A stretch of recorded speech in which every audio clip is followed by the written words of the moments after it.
you know the opportunities which are around you, you're going to use it at the way you want. So first, starting with basics, so there is 10 regions in IEEE. So the first region is in America, and now we, India, Sri Lanka, and other countries like Pakistan and Afghanistan, we all belong to the region 10.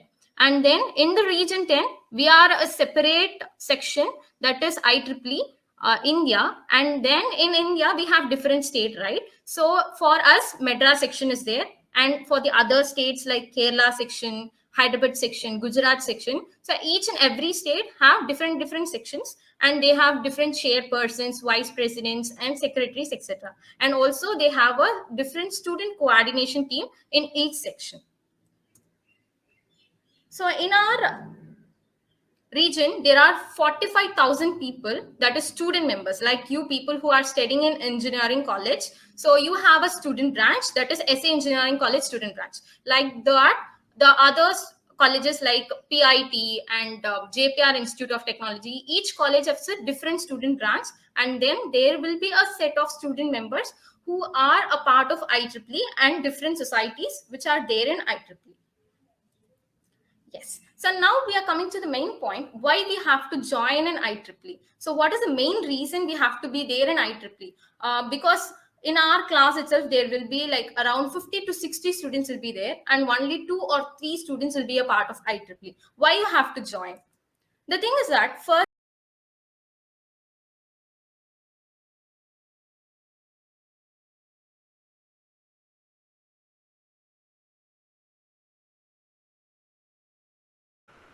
Fine.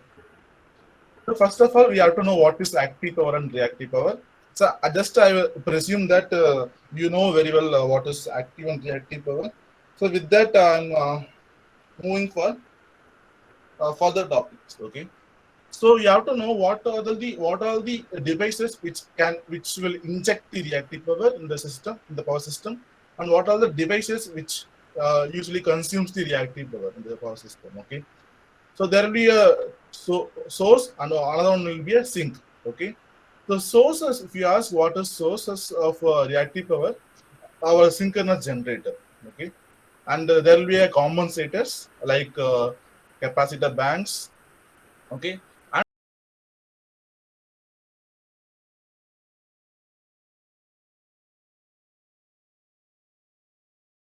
need automation or electronics control. Without semiconductor, nothing is possible. Then for a logistics system and for a advanced driver assistance system, we require semiconductors. Even for electrical vehicle, the full control and regulation is mainly depends on the semiconductors. So knowing semiconductors is the time to must. We have to understand it is very thoroughly. Then it will help you for doing your project or to climbing in various aspects. So with this brief introduction, shall we go into the main topic? What is semiconductor? All of you know what is conductor and what is insulator. I believe everyone is strong in basic physics. So you must know what is insulator and what is conductor. Conductors allows the flow of electrons easily in it, but insulator oppose the flow of electrons. But the semiconductor is, the name itself gives a meaning to you. It's in between the conductor and insulator. Its property, it's both normal conductor as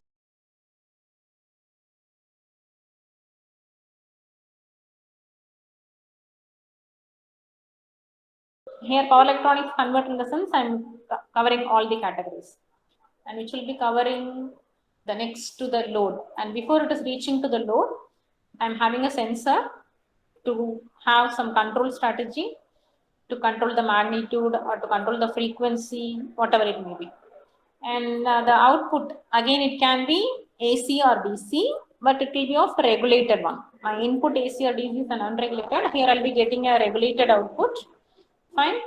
And once again, I can have a controller which will be acting with a reference. So I'll be setting some reference parameter. According to that reference, this controller will work, and I'll be getting the output to the load. So this will be the general workout, okay, of a power electronics system. So the history of power electronics, it starts from actually 1882, when the semiconductance of materials has been discovered, and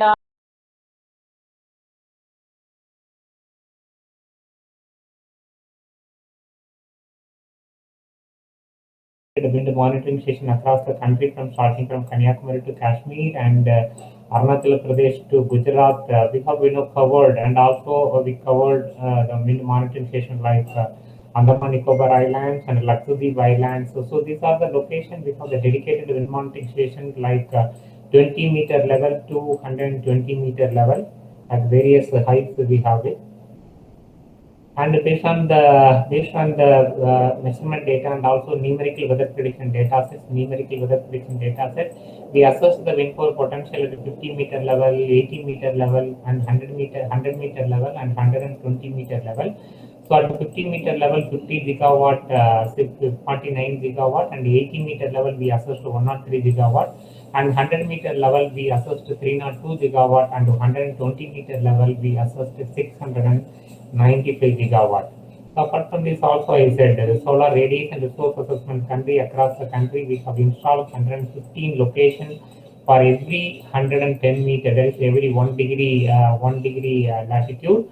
Nearly 115 stations. Out of 115 stations, 111 stations are normal solar radiation assessment station, and 4 stations are advanced measurement station. These advanced measurement station data sets are being provided to the solar radiation, the world BSR network, baseline surface radiation network, for assessing the climate analysis. So